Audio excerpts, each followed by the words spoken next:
자, 이제는 폴더블 폰에 대해서 얘기하자고. 당연히 이 접히는 핸드폰은 뭐 10만 번 이상 안정적으로 접혀야 되기 때문에 다양한 이제 새로운 부품들이 필요하고, 그 중에는 고분자가 차지하는 비중도 굉장히 높아. 오늘 그 용도로 특별히 개발된 고분자들에 대해서만 얘기를 하자고. 일단 폴더블 스마트폰에서 이제 앞부분에서 얘기한 non-폴더블에 비해서 특별히 필요한 부분들은 일단 디스플레이층이 접혀야 되기 때문에 디스플레이층에 필요한 것들, 마지막 5번에 이제 인캡슐레이션이라고 하는 건 디스플레이에 OLED가 들어가는데, OLED는 이제 수분하고 산소에 약하기 때문에 얘네들을 차단하기 위해서 들어가는 인캡슐레이션 부분이 이제 있을 거고, 그 다음에 디스플레이 말고 또 하나는 이제 힌지 부분이야. 우리 접히는 부분. 그지? 요 부분들이 있어. 중요한 부분들은 요 디스플레이 층에서 사용되는 고분자들에 대해서 얘기를 중점적으로 하자고. 일단 그림을 내가 하나 그렸는데, 일반적인 non-foldable 폰의 디스플레이 패널을 얘기하는 거야. OLED 패널이 여기 있으면 그 위에 뭐가 있냐면은 강화 유리가 들어가. 이 강화 유리는 우리 스크래치가 나지 않게 해주고, 그 다음에 지문이 이렇게 남지 않게 해주고 그러는 거야. 우리가 보호 필름을 위에 붙이는 건 그건 그냥 별도로 우리가 붙이는 거고, 핸드폰이 나올 때는 이와 같이 강화 유리가 들어간 상태로 온다라는 얘기야.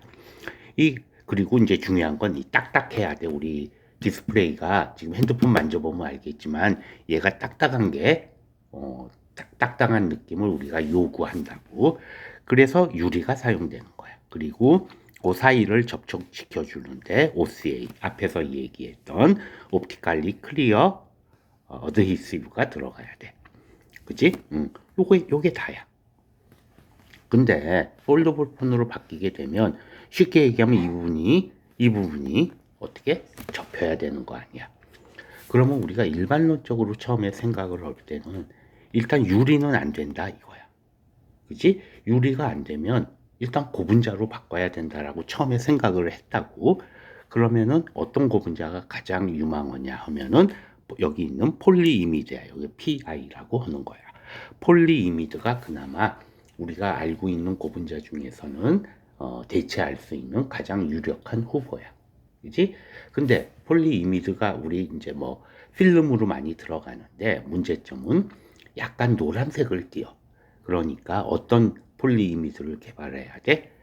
컬러리스야. 그래서 우리말로 무색 폴리이미드가 필요한 거야. 그지? 그래서 무색 폴리이미드를 개발하려는 연구들이 이제 많이 있었어. 그랬는데 이 유리를 아주 얇게 하면, 초방막 유리는, 유리에 대해서는 내가 잘 몰라. 유리를 아주 얇게 하면은 굽혀지는 특성이 있을 수 있다 라고 해서 요 초방막 유리를 사용하는 게 처음에는 요거하고 요거 폴리미드하고 병행해서 경쟁적으로 이제 연구가 됐었어. 그랬는데 결국은 요 초방막 유리가 개발되면서 얘의 가장 큰 장점은 뭐냐면 이 유리가 들어가기 때문에 우리가 이렇게 터치를 했을 때 딱딱한 느낌을 받을 수가 있다고. 이제 유리이기 때문에. 그래서 초방막 유리가 들어가고 얘가 개발됐어. 그래서 초방막 유리를 사용하고, 지금의 핸드폰은 초방막 유리를 사용하고 단독으로는 얘가 접혀지지 않기 때문에 그 위에 우리 CPI, 그치? 폴리이미드 필름을 입혀가지고 얘네가 붙은 상태에서 한꺼번에 접히게, 그치? 요렇게 지금 사용을 한다라는 얘기야. 근데 이렇게 사용을 하게 되면 이제 강화 유리에 비해서 무슨 단점이 있냐면은 지문이 남고, 그 다음에 딱딱하지가 않아. 그러니까 하드 코팅이 위에 또 필요하다고. 왜? 초방막 유리는 강화 유리만큼의 경도를 제공하지 않기 때문에. 그래서 제일 위층에는 하드 코팅이 또 별도로 들어가야 돼. 그치? 그리고 그 다음에 이제 OCA는 마찬가지, OCA가 사용되면, 투명한 게 사용되면 되지만 중요한 포인트는 한번 접혀지기 때문에 고신율의 OCA를 사용해야 돼. 그러니까 이게 별도로 개발이 돼야 되는 거야. 그리고 OLED 패널 안에 들어가는 터치 스크린. 아까 앞에서도 얘기했지만 이쪽은 터치 스크린이 뭐가 사용되냐면 ITO라고 하는 금속 산화물이 사용됐어. 근데 얘는 접히지가 않으니까, 그지? 어떻게? 전도성 고분자가 사용될 수밖에 없는 상황이 된 거야. 그래서 전도성 고분자에 대한 더 구체적인 연구들이 진행이 됐어. 요걸 이제 각각 얘기를 지금 하자고. P닷 기반 하이브리드 전극이 사용이 돼. 그리고 인캡슐레이션은 아까도 얘기했지만 겉에 봉지 역할을 하는 거고, 그 다음에 힌지 구조 재료는 별도로 스크린하고는 무관하게 별도로 필요해. 그래서 이렇게 6개가 의 고분자 분야가 적용이 되고 있다라는 거야. 요것들의 각각에 대해서 그러면 구체적으로 어떤 고분자들이 사용되는지 요 순서대로 얘기를 하자고. 뭐 하드 코팅은 스크래치 강도를 높이기 위해서 특수한 하드 코팅이 필요해. 뭐 아크릴계, 뭐 실록산계, 뭐 이런 것들이 사용된다고 그래. 그 다음에 이제 무색 폴리이미드는 아까도 얘기했지만 이 노란색, 그러니까 폴리이미드는 굉장히 높은 온도에서 만들고 그러고, 그래서 약간 노란색을 띠는데 그 노란색을 안 나오게 만드는 중요한 특징이 있어. 근데 요 CPI는 아까도 잠깐 얘기했지만 그 유리, UTG 없이, 울트라 신 글래스 없이도 실제적으로는 사용하는데 문제는 없어. 단지 우리가 이 터치를 했을 때 얘가 딱딱함이 없기 때문에 이렇게 누르면 쑥 들어가, 손으로 누르면 쑥 들어가는 느낌이 아마 들어갈 거야. 그래서 얘가 저가 폰에서는 아직도 UTG 없이 그냥 CPI가 메인 커버로 사용된다고도 그래. 그런데 아무튼 우리가 일반적으로 사용되는 핸드폰, 스마트폰에서는 폴더블 폰에서는 UTG 위에 CPI를 까는 형태로 두 겹으로 사용한다라는 얘기야. 그 다음에 고신율 OCA, 아까도 얘기했지만 기존에 있던 OCA의 신율을 높이는 거예요. 그러니까 접착제도 예전에는 그냥 광학 특성은 필요 없었어. 우리 눈에 안 보이는 곳에 붙이는 거였으니까. 근데 핸드폰이 되면서, 우리가 스마트폰이 되면서 어떻게 돼? 광학적 특성을 필요로 했고, 그 다음에 폴더블 폰이 되면서 광학적 특성 외에 고신율을 또 필요로 하고, 그러니까 이렇게 한 단계 한 단계 한 단계 발전해 나가는 형태가 됐을 거야. 그 다음에 이제 가장 중요한 플렉서블 디스플레이에 대해서, 터치 스크린에 대해서 얘기를 하자고. 앞부분에 전도성 고분자에서도 이 고분자에 대해서 얘기를 많이 했었는데, 이 고분자의 장점은 투명하다는 거야. 그 다음에 용액 공정이 가능하다라고 하는 건데, 일단 원래 아까도 얘기했지만 ITO라고 하는 고분자가 아니지, 얘는 금속 산화물이 사용이 돼. 터치 스크린에는. 근데 전도성 고분자 PSS는 ITO보다 표면 저항이 높고, 표면 저항이 높다라는 얘기는 전기적 특성이 나쁘다는 얘기야. 그 다음에 습기하고 산소에 민감해. 그지? 그러니까 안정성이 떨어진다라는 얘기야. 그 다음에 내구성, 당연히 안정성이 떨어지니까 내구성의 문제도 있어.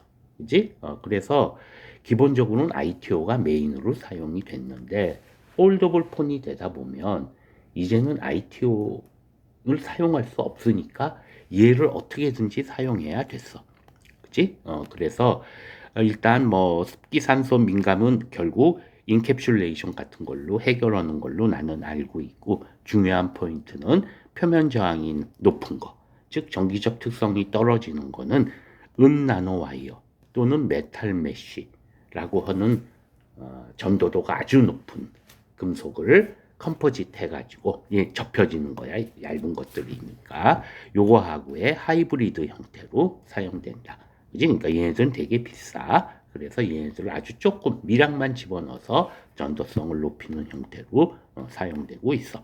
그러니까 폴더블 폰이나 웨어러블 디스플레이 또는 곡면 이렇게 접혀져야 되는 센서 등에는 요 PSS 전극, 근데 전도도를 더 필요로 할 할 경우에는 이와 같은 메탈, 뭐 대표적으로 은나노 와이어가 제일 많이 사용돼. 비싸서 그렇지. 그래서 전극이 활용된다라는 얘기야. PWSS는 전도성 고분자 얘기할 때 내가 얘기를 했었어. 그 다음에 인캡슐레이션, 봉지라고 사용되는 거는 이거는 기본적으로 유기물하고 무기물하고 멀티레이어로 만드는 거야. 근데 유기물로는 주로 아크릴계가 사용돼. 주로 차단 역할을 하는 건 무기물이고 요 무기물들의 어떤 접힘이라고 그래야 되나? 그지? 유연성을 부여하는 건 요 유기막이 하는 거야. 그래서 유기막의 필요 조건은 뭐 아크릴계가 주로 사용되는데 사실은 뭐 호모폴리머는 아니고 치환체 또는 여러 가지의 공중합체, 뭐 에폭사이드가 들어간 공중합체라든지 뭐 그런 것들이 사용돼. 중요한 포인트는 무기층하고 무기층 사이에 계속 들어가는 거니까 계면 결합력. 그 다음에 열팽창 개수가 무기물하고도 비슷해야 돼. 그러니까 그런 특성을 갖는 고분자들이 사용된다라는 거야. 마지막으로 힌지 구조 재료. 이거는 이제 스크린하고는 무관하게 옆에 접힐 때 접히는 부분인데 기본적으로 여기는 당연히 금속이 사용이 돼. 뭐 두말할 필요 없이. 그치? 근데 그거를 고분자로 대체하려고 하는 거야. 그러니까 앞부분에서도 잠깐 얘기했지만 금속을 고분자로 대체한다 그러면 대표적인 고분자가 POM하고 PEK, 경우에 따라서는 얘네들. 그치? 그러니까 여기서 다른 동영상에서 얘기했으니까 그냥 넘어가는 걸로 하자고. POM, PEK, PA 뭐 등등이. 근데 PA 요런 경우는 실제적으로는 글래스 파이버로 인포스먼트, 그러니까 강화 컴포짓 형태로 사용되는 거고, 뭐 대표적으로는 요 두 개가 사용이 돼. 근데 지금은 거의 금속만 사용된다고 내가 알고 있어. 언젠가는 바뀔지 모르겠지만, 그 다음에 윤활용 고분자가 들어가는데 이건 뭐냐면 PTFE, 우리 알고 있는 테프론이야. 얘가 마찰 계수가 굉장히 낮아. 그치? 그러니까 얘가 금속들이 들어가는 곳에 금속하고 금속이 맞물리는 곳에 약간의 윤활제 역할을 하는 역할로 PTFE가 들어가. 당연한 얘기지만 얘가 무슨 덩어리로 들어가는 게 아니라 금속 표면에 이제 바인더를 사용해서 코팅을 하거나 또는 소결, 열을 가해서 녹여가지고 표면을 금속 표면을 PTFE로 코팅을 해주거나 또는 얇은 필름 형태로 집어넣어가지고 금속하고 금속 사이에 집어넣어서 둘 사이에 마찰을 줄여주는 역할 등으로 PTFE가 이런 뭐 형태는 다양하지만 PTFE가 사용되고 있어. 요거는 지금 사용되고 있는 걸로 알고 있고 이쪽은 뭐 자료에 따라서 조금 차이가 있는데 아무튼 지금 대체하려고. 왜? 대체하면 가벼워지거든. 금속보다 무조건 가벼워지니까 어떻게든지 대체하려는 연구가 진행되고 있어.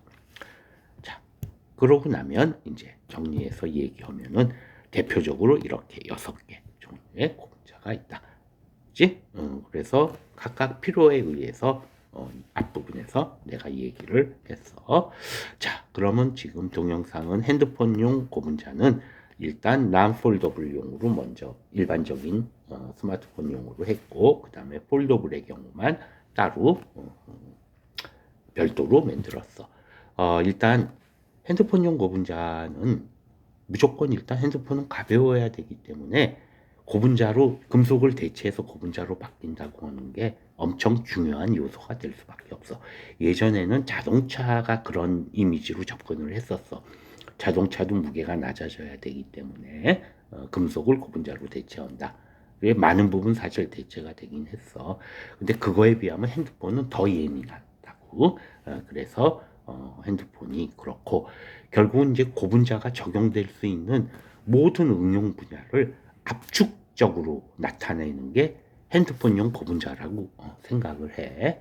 그래서 고분자의 응용을 공부하는 사람들한테는 좋은 동영상이 되지 않을까라고 나름대로 자부하고 있으니까 여기까지 얘기하는 걸로 봅시다.